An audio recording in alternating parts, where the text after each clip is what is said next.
Kasama po natin sa Zoom, walang iba kung di itong ating infectious disease specialist, Dr. Ron Jean Solante. Good morning po sa inyo, Doc. Hi, good morning, Nina and Maan. Good morning. Okay, Doc, nakakabahala itong balita na ang pinakamarami or pinakamatinding na apektuhan dito po sa HIV/AIDS na epidemic po sa ating bansa ay nasa edad 15 to 25 years old. So napakabata po. Imagine 15 years old, Doc Ron Jean. Bakit po ganito ang sitwasyon? Well, ganito kasi yan, Nina, no? The mode of transmission, no? So, tumbukin na lang natin, no? The most common mode of transmission now sa HIV natin dito sa Philippines for the past 5 years now is the male-to-male partner. And that's why 94% of those newly diagnosed positive are in this age group between 15 to 24. And then the next one is the 25 to 34 years old. No? So from 15 to 35 years old, that already comprise 70% of the newly diagnosed case. And nandun pa rin yan sa behavior, no? And I think the population of our segment of this male-to-male partners in relationship has also increased, no? Ganun din naman sa ibang bansa eh. When you look at countries with, especially the 28 countries with increasing number of cases now, this is the most common mode of transmission, and this is the segment of population that are affected.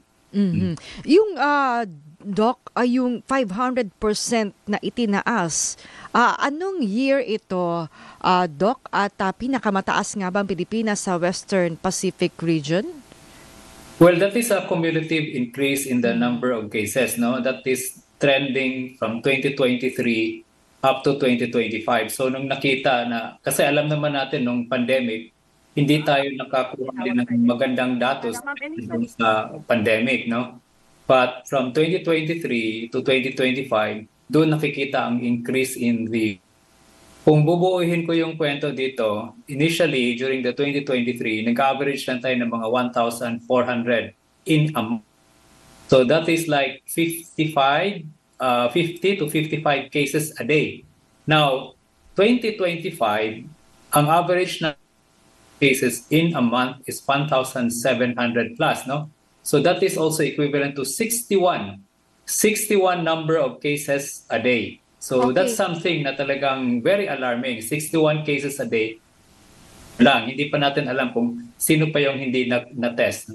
Opo, so these are the new cases po, 61 new cases a day or 1,700 new cases a month. Napakarami po niya. Naalala ko dati. Ewan ko parang 10 years ago, hindi po ganito ang sitwasyon po natin. Nakakabahala. Tinawag nyo nga itong public health emergency. Oo. So kailangan talagang maging aware ang ating mga kababayan po dito. Doc, ano po ang pwede nating gawin para naman mapabagal itong ganitong highest number of cases ever, no? Tama po dito sa ating bansa? Tama, Nina, no? And in fact, ang pinakamataas na region, usually 25 to 30% ang contribution doon sa number of cases is the National Capital Region, and then this is followed by Calabar Zone, and then we have Central Luzon as the third, no? Now, meron kasi tayong tinatawag na target of the United Nations AIDS group, no? This is the target of countries na dapat magampanan natin para makontrol natin ang HIV/AIDS. This is what we call the 95, 95, and 95. Ano itong 95, 95, 95? 95% of those estimated number of HIV in a country should be diagnosed. No? So ibig sabihin, nagpa-test sila at na-diagnose. And then 95% of those na-diagnosed should be on treatment. No? Yung gamot, mayroong gamot na kasi na talagang mapahinto ang pagdami ng mikrobyo.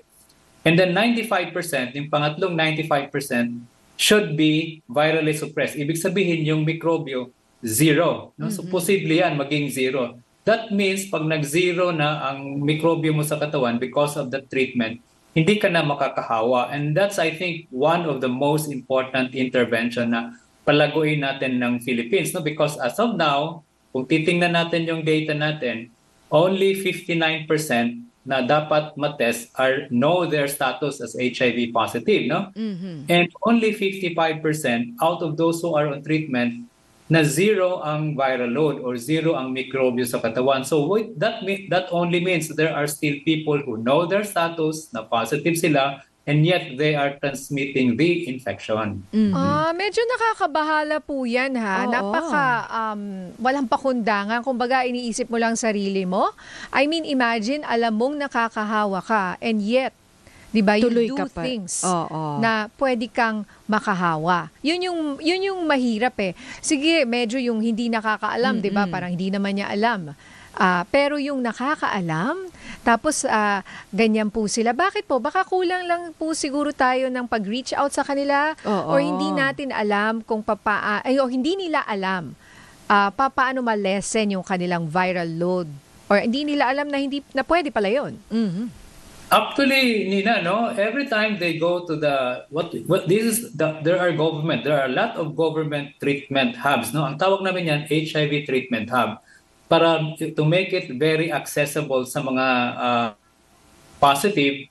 We have had like almost all regions may mga treatment hub, almost all cities may mga treatment hub.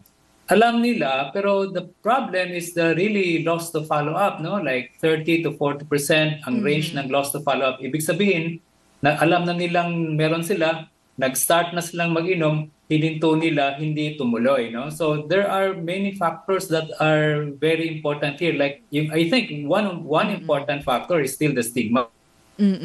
Doon sa clinic, may makakilala, or ayaw lang talaga nila because they're portable na wala pa naman silang take na medication.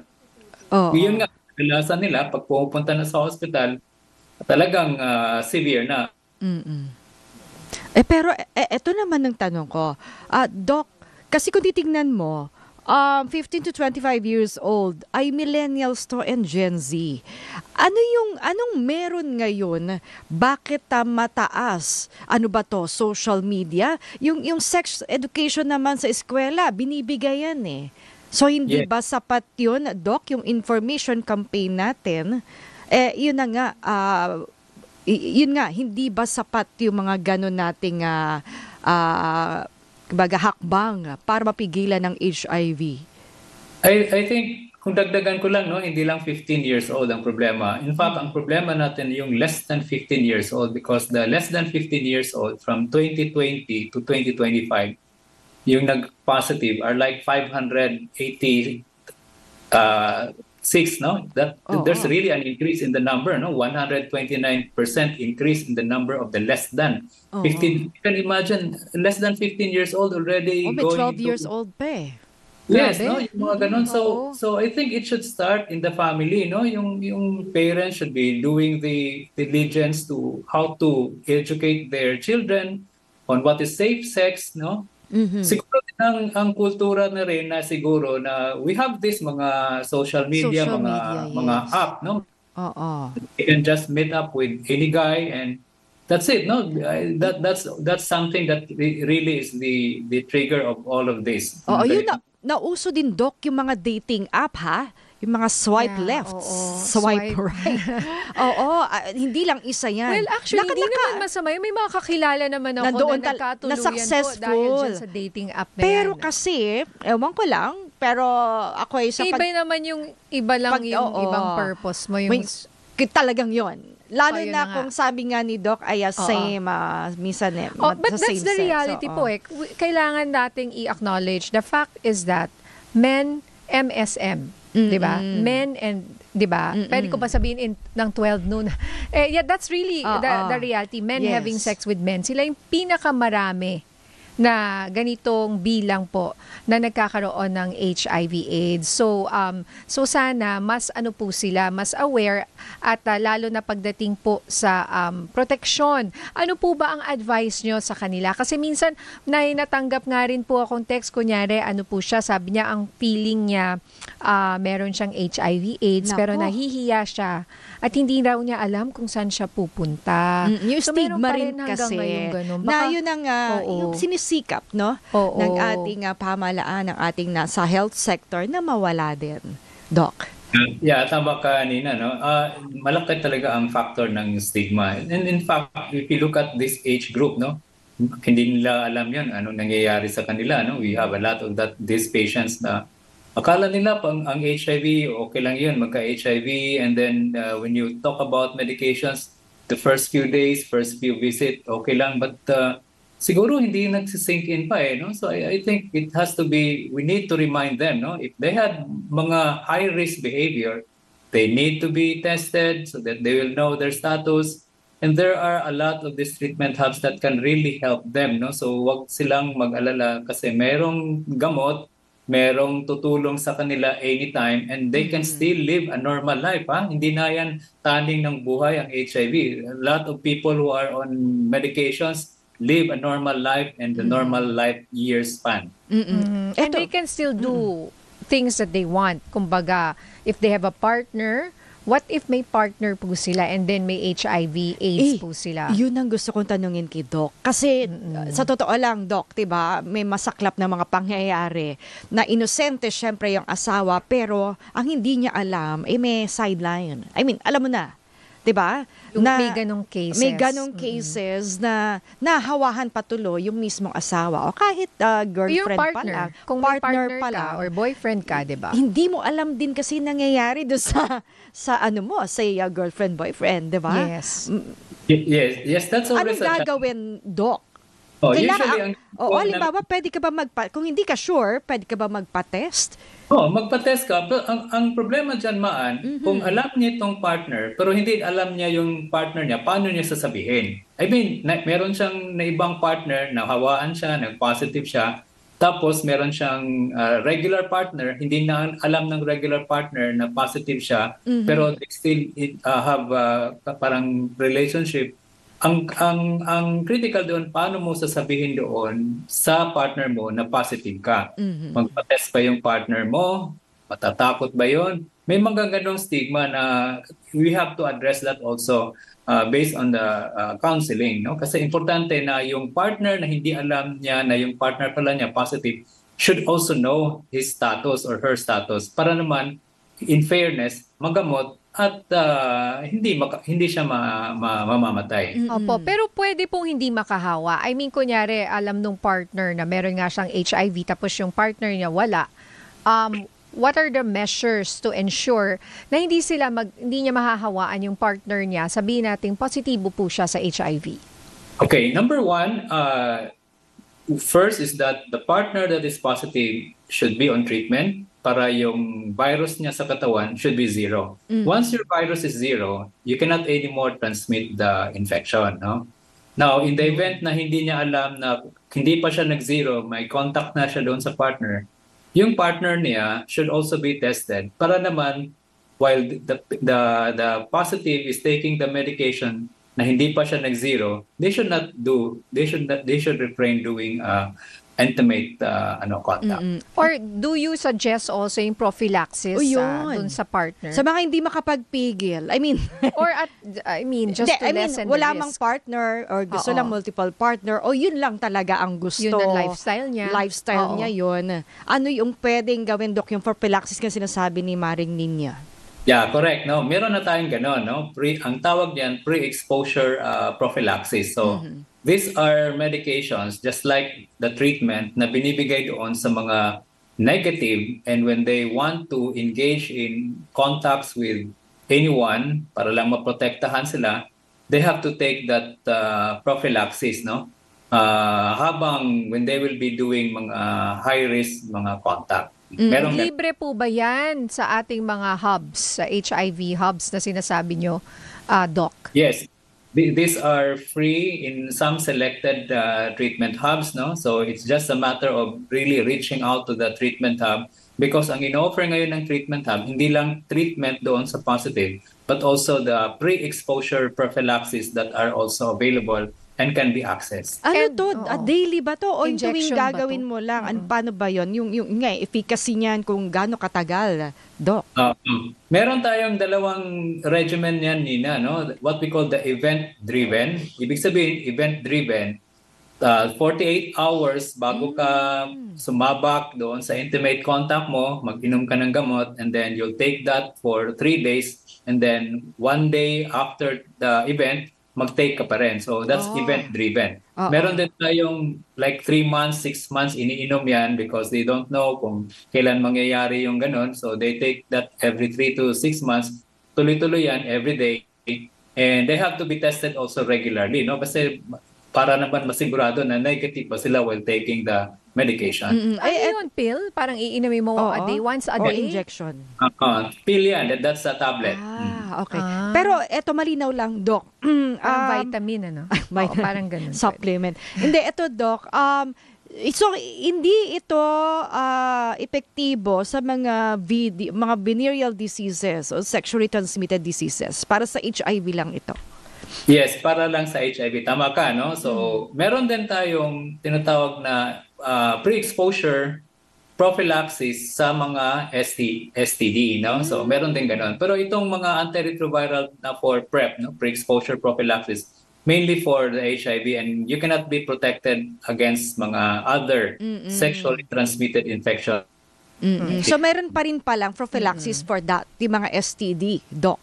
Yes, Meron din. Oo. So, So, dami mong kung ikaw ay high risk, ay you have to take both, no? Siguro prophylaxis for STD and prophylaxis for HIV AIDS. But of course, the best pa rin kung kaya mo abstinence. Yan syempre ang ating panawagan. Oo, Pero at yung single ibang partner lang. I mean, alam mo na. Oo. Pero syempre hindi mo masasabi. Tao lang rin naman yung iba. Pero may mga cases ako, Doc, na narinig before na yung mga baby.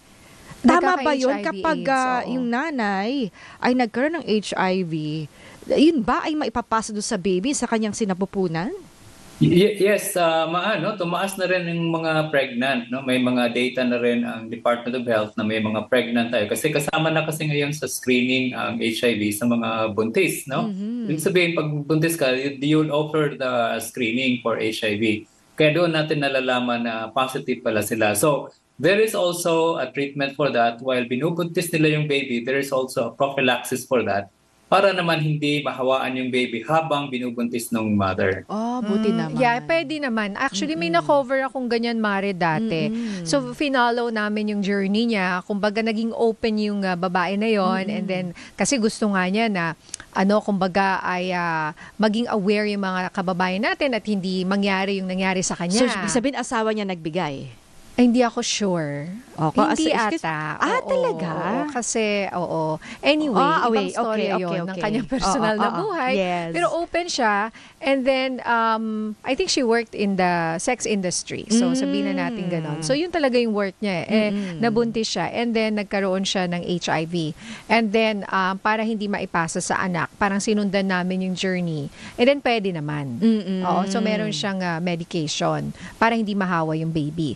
But anyway, Doc, para to wrap things up, magandang pag-usapan rin talaga to. Thank you for your time at naliwanagan po yung marami sa ating mga kababayan. But to end our discussion, paano po natin na bibigyan ng awareness yung mga kababayan ngayon, panawagan sa kanila na magpatingin, no? At magpa-check sa ating mga HIV hubs kasi nga, hindi nga sila pumupunta. Yung iba, hindi po pa rin alam. Kaya sabi niyo po, Doc, marami. Oo, hindi rin nila alam saan sila pupunta. Yes, Nina, no? Importante siguro, we have to remind them, no? Number one, not to engage in high-risk sexual behavior. Kung hindi maiwasan, then they have to test themselves, no? They should go to the testing center. And kung nag-positive na sila, siguro, napaka-importanting reminder, go for the treatment because you'll live a normal life, you'll not be able to transmit that. Pag nag-zero na yung virus mo while you are on treatment, that will be a big help for the population. Yan, eto may balita, Doc, magandang balita from Quezon City, ano? Aware po ba kayo dito dun sa news ni Mayor Joy Belmonte po? Na lalo raw nilang pinaigting yung access to treatment para po sa HIV patients po natin, Doc? Yeah, yes, oo. Kasi ang mga local government ngayon are already into that active intervention, no, sa mga through the effort ng mga mayors, no, because of their treatment hubs. Nag-i-expand sila, may mga treatment hubs na sila that they're also dinagdagan nila yung mga treatment hubs nila, not only to address HIV but also other sexually transmitted infection. Ayan. So, ito magandang balita. Sana sundan po ito ng ibang mga LGU. I'm sure yung ibang LGU po ay they're also doing their own thing. But for the rest na wala, sabi dito ni Mayor Joy, we actively encourage everyone to get tested, know your status. So, from January daw to October ng 2025, they have conducted 47,500 tests, way above any other city. So congratulations to Quezon City dito sa kanilang initiative po na ito. Sana yung ibang mga LGUs rin po natin mag-test, no? Sabi nga niya, ang priority pa nga nila 14 to 24-year-olds. Oo. Ganun kabata. Tsaka halimbawa kahit married ka and you're not so Oo, sure. Alam mo na, kung may nangyayari nga problema sa inyong mag-asawa, pwede ka rin magpa-test. Yes. Diba? Alright. Oo, maraming salamat ha.